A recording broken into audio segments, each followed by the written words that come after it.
It's one thing that's universal. That's hair. That's skill.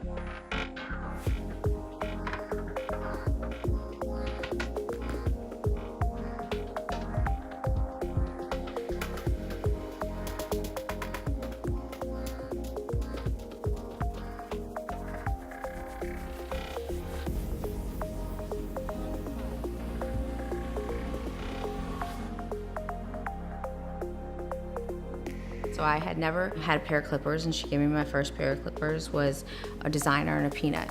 And she said, baby, you cut hair. So I was like, okay, cool, I'll cut some hair.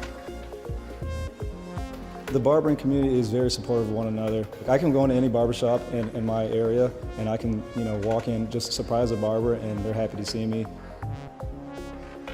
My dad, Jim Wall, knew that it was a relationship business, and it's still a relationship business around the world in the professional market.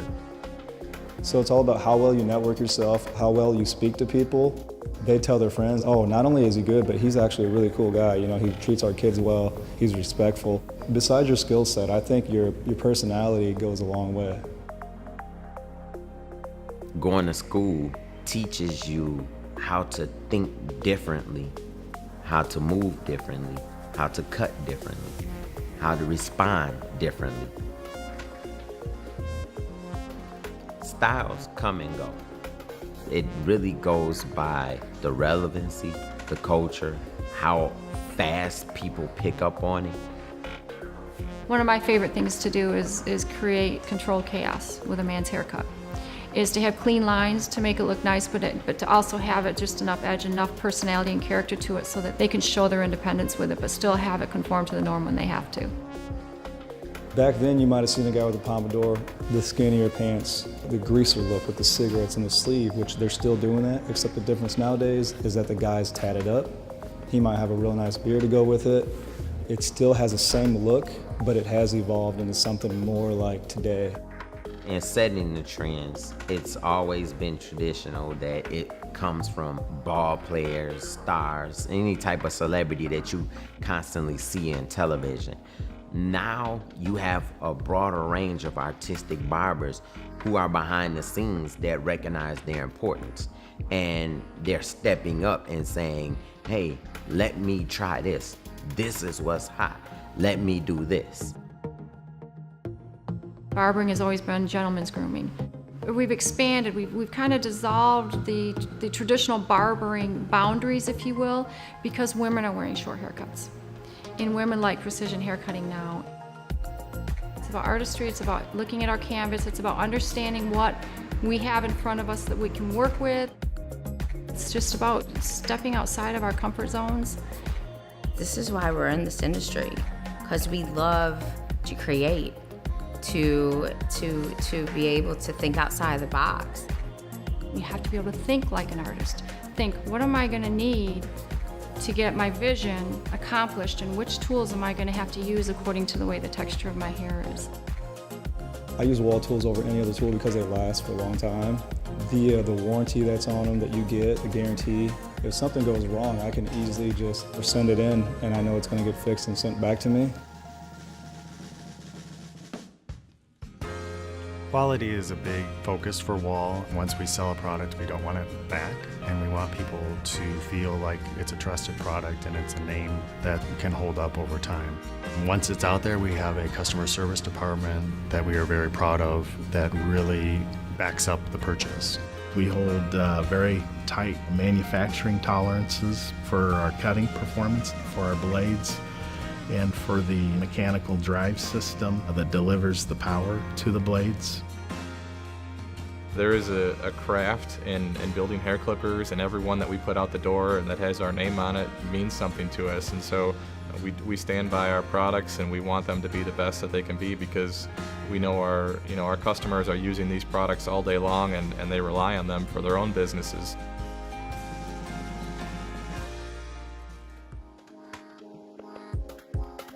It's not necessarily looked upon as a status position, if you will, to be in the hair industry.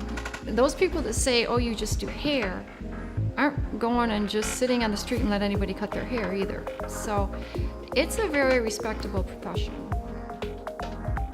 I shop. I have an incredible family. I have a husband and 2 kids. I have a dog. I'm a soccer mom if I'm not cutting hair. Say, you know, you don't look like a barber. I'm like, oh, I didn't know that there was a certain way that barbers were supposed to look. People are recognizing barbering as not just hair cutting, but artistry. It's a craft. Each haircut, you're trying to pull out that inner Picasso, and you're trying to make him do something different. But I think American barbering, or any type of barbering, you need to be very disciplined. I think you need to be very detail-oriented, very organized. You have to have a plan before you start, and you need to be able to be methodical while you're doing it.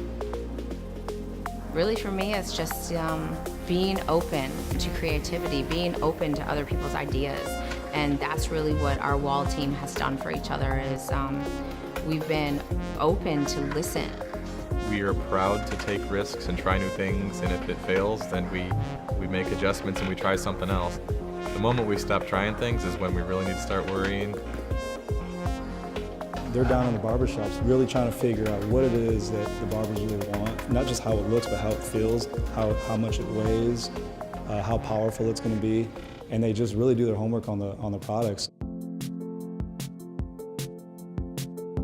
WAHL is a family-owned business that believes in unity, solidarity, built on trust and admiration. WAHL Clipper was founded in 1919 by my great-grandfather Leo J. WAHL. We actually tailored our clippers for professional use from the very beginning. Leo's uncle was a barber, so he had first-hand experience on what barbering was all about and could see the awkwardness of having a motor detached from the unit. Leo did invent the clipper back when he was in high school. It was pretty impressive that a high school person could do that. The barbers and hairstylists are what makes us what we are, and they are very creative people. They are the ones that touch and feel and work with our tools to cut hair and make people look good. So I still believe in community. That's what the barbershop is all about, community. That's why it's the cornerstone of the neighborhood. When you walk into a barbershop, you're more welcomed. Hey, how are you? Where are you from? Okay, cool. Hey, I'm Miguel. Go ahead and have a seat. We're going to take care of you. Barbershops play such a huge role. Like, some people don't even realize how cool barbershops are.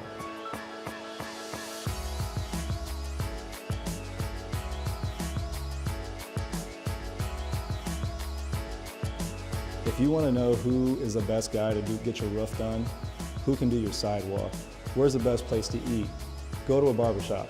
You know, go in there, get a haircut, and you can find out anything you want from the barber. When they walk in, if they're having a bad day, and you sit down and you talk to them, you let them vent, you let them, you listen to them or whatever, you do their hair, you make them feel good, they walk out the door and they're feeling really, really good about themselves, and that right there is worth it.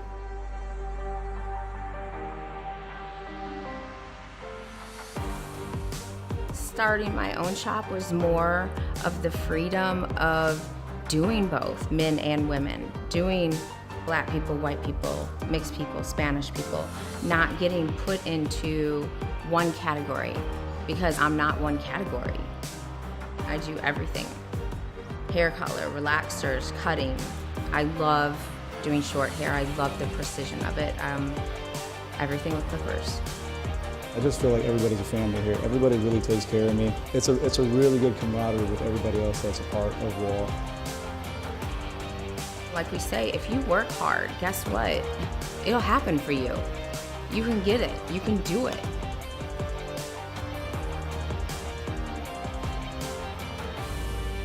No matter what it seems like, no matter what I've been through, I'm not there anymore. You take yourself out of that space by believing in what you think can come. It's a dream. Faith is like a big dream. If you keep dreaming the same dream, or if you keep encouraging yourself, keep saying the same thing over and over, you can speak it into existence.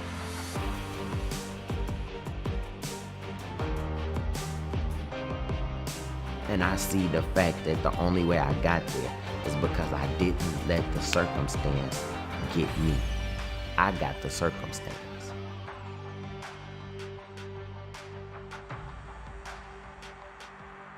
Barber's Rock.